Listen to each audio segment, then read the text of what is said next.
What is good, YouTube? Welcome back to the channel. I'm your host Joshua from Ray's Reviews, and as we are about to end 2023, this is part 2 of my yearly ranking, where now I am ranking my top 5 favorite TV shows that came out in 2023.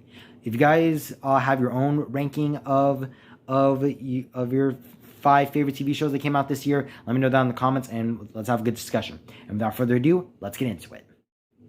So before I actually get into my top 5 ranking, I actually want to lay down some honorable mentions and give very short explanations as to why they were not added onto the top 5. So let's get into our 4 honorable mentions. Oh yeah, sorry. I forgot this other one, which is High School Musical, the musical series, as another honorable mention. This is like the 5th one, so this will come out. This will be the first one to pop up. I know I said 4 in the beginning, but I forgot about this show. I forgot about adding the show as an honorable mention. High School Musical, the musical series. It ended. The final season came out this year. I was so sad when I found out that this was the final season. I absolutely love the show. High School Musical, the musical series. If you're a fan of the show, you know why the show is so good. The songs are incredible. The cast was incredible. I absolutely loved every single season of it. This was a show I never covered on my channel because it just felt like it was just like a safe home type of season show that I loved.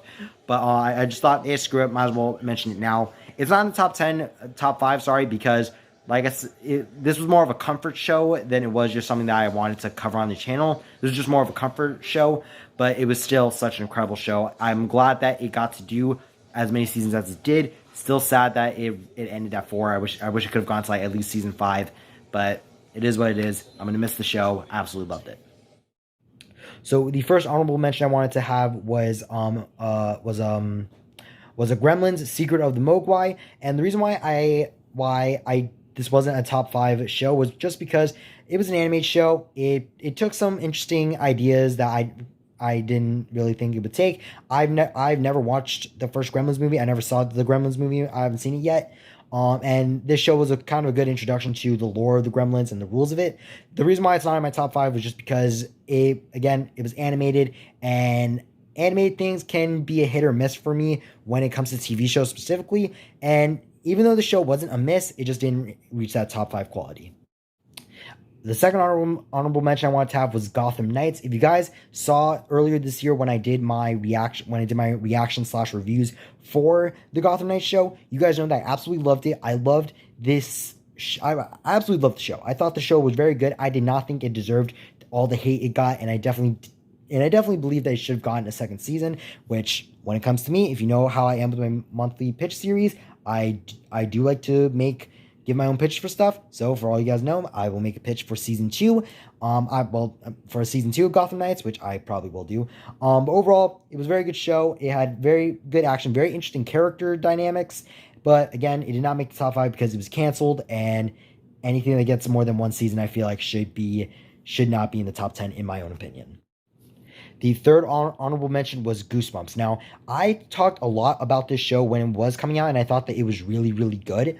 The reason why it is not on the top 5 is just because of how it ended, with how it kind of left at a cliffhanger, and we don't exactly know if we're going to get a season 2. Again, kind of the same rule as it was with Gotham Knights, except for that show got canceled. This show, we don't know if we're going to get a season 2. But overall, I really hope it does get a season 2, because I absolutely loved the first season of Goosebumps.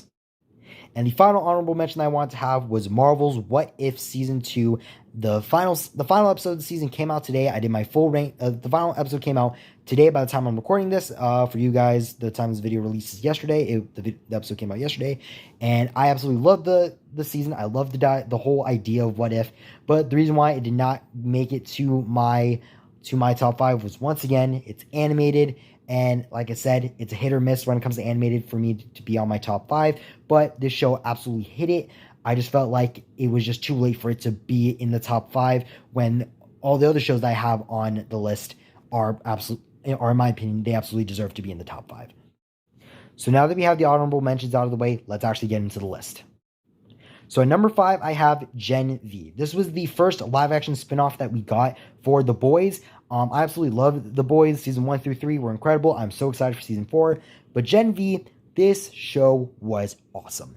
I loved the mystery around of the school. I loved the characters of Marie. I loved of the like the whole how all these characters have kind of different abilities to each other, like they had kind of unique abilities. Marie had her blood bending. We had Jordan who could switch to both sexes, and both sexes had their own different abilities.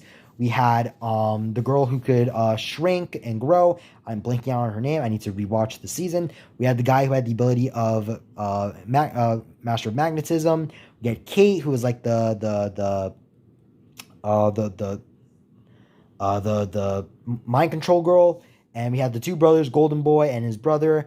All very interesting characters, and I'm very excited to see what they're going to do with season 2, especially with how season 1 ended, because it was confirmed by like one of the showrunners of The Boys that the events of Gen V season 1 lead into the events of The Boys season 4, and the events of The Boys season 4 will lead into Gen V season 2, which just makes me even more excited to see whenever the Gen V kids meet up with The Boys. I really hope that does happen in the future. That's kind of like a maybe that's like the final crossover we'll have, it like the finale crossover where both teams will come together to try to stop Vought and Homelander and all that stuff. I think that'd be very interesting.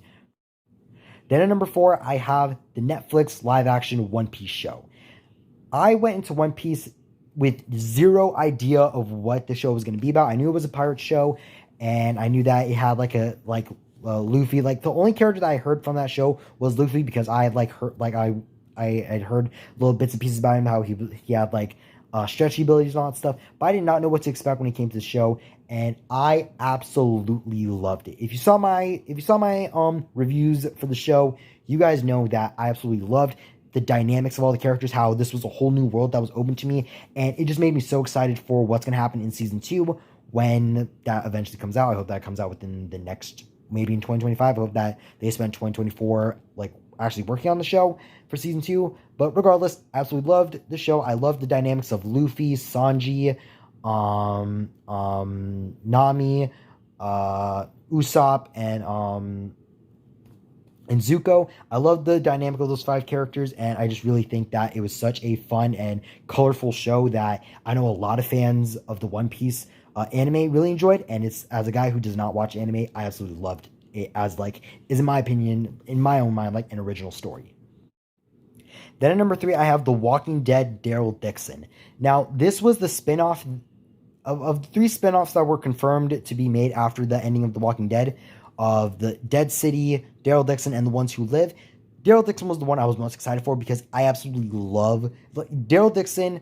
Is my favorite character in the whole Walking Dead universe. And Norman Reedus, I absolutely love him as Daryl Dixon. He is so he gives such a a badass vibe, even when he's not playing Daryl Dixon. Even in his real life, he is such a badass, and I absolutely love this show. The one problem I had with it was just the whole Laurent situation, but I'm certain that when we get season 2, probably next year, it'll be explored a lot more, with how Laurent might not be a messiah and how he's going to be a kid.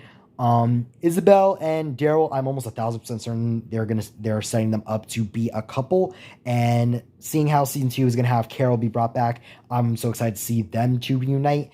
And overall, I just really loved how we got into this new side of the world with Paris, with France, and just seeing how it just felt so different. Well, in my opinion, it just felt so different with how they were handling the variants, and how they were handling just a different type of story than the typical Walking Dead seasons have done, even with Dead City, which I was, Dead City I was 50-50 on.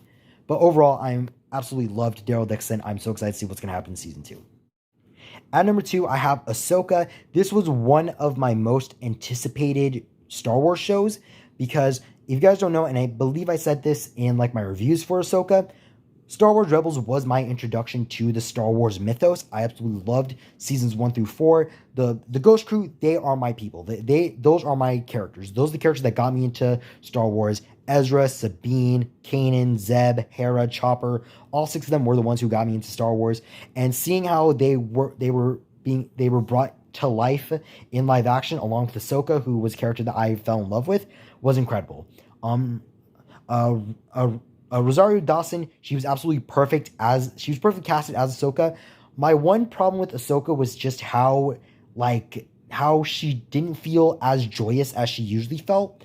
But obviously, that was just she was a gray Jedi at that point. She was like Ahsoka the Gray, and then when she died and fought Anakin and got brought back to life from the world between worlds, she became Ahsoka the White, where she actually became the old Ahsoka that I fell in love with. How she was full of joy. She had, even though in dark times she could smile. She had a smile on her face, and that's what I really loved. The fight scenes in this show were so incredible. The actor who played Baylan Skoll, he was so good, and I'm so sad that he passed away this year. He was absolutely one of my favorite characters in the show, and I'm now really intrigued, more specifically, to see what they're going to do with this character now that he has passed away. I wonder if they're going to just either recast him, or if they're going to just do kind of like a Tales of the Jedi thing where his story will be in animated form, and we'll see what exactly his story was continuing to be during the animated world. Thrawn, absolutely loved him. I'm so excited to see what Dave Filoni is going to do with his Thrawn film, because I believe that's going to be like the culmination of like the Mandoverse that started in 2019 with The Mandalorian season 1. So I feel like that's going to be, I feel like we're still a couple years away from that, because we still need to get another season of Mando, of The Mandalorian, and we might get a second season of Ahsoka. If that's the case, I'm absolutely for it, because I absolutely loved the season. Seeing Hayden Christensen return as Anakin Skywalker was incredible, and every single time I saw him on screen, I was just so happy for him. And overall, this is one of my favorite Star Wars projects to ever exist. And then at number 1, I have Loki Season 2. Need I say more? If you saw my reviews for Loki Season 2, you know that I absolutely praised this show. I absolutely love Tom Hiddleston is the king of the Marvel Cinematic Universe. He is Loki. Owen Wilson, Sophia DiMartino, Ke Huy Quan, even Jonathan Majors, all of them did so well on this show. The directors and writer of this season were incredible, and I really hope that the directors for Loki Season 2, I forgot their names, will be the directors for Avengers 5 and Avengers Secret Wars, because they understand how the multiverse works. The intensity that you felt this season, the music was incredible. The music that was in this show, in general, is so beautiful. It's so majestic. It's so intense. It's so incredible. It was incredible. Episode 4 of Loki Season 2 was by far my favorite, and the finale was the funniest one, just because of how many times Loki had to time slip to try to figure out how to get everything to work. And that scene where he's literally doing everything correctly is just so good. And overall, it's one of Marvel's best projects. One of these days, I'm going to do a ranking of my top 10 favorite Marvel projects. And if I do that, Loki Season 2 is going to be a part of that top 10. I don't know where it's going to be placed, but I know it will be a part of the top 10. But overall, this was such an incredible thing for Loki's character, and I really hope that we either get a Loki Season 3, or we get something, or if in Deadpool 3 we get a mention as to what happened, as to what's happening with Loki and what's happening at the TVA, if the rumors are, well, no, I know the rumors are true because I've seen the photos of like a TVA agent. So we are going to see the TVA, but I just don't know if we're going to see like the Loki cast that we've seen at the TVA. Regardless, I absolutely loved this season, and it's one of my It's one of my favorite projects of Marvel in general.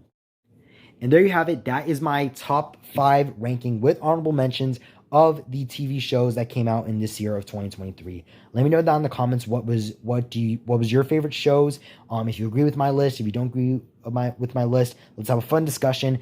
Thank you guys so much for watching. I hope you enjoyed this video. If you're new to the channel, make sure you hit the subscribe button and you hit the bell icon. So you never miss another one of my videos. And check a like on the video as well. I'm Joshua from Reyes Reviews, and I'll see you all next time. Bye-bye.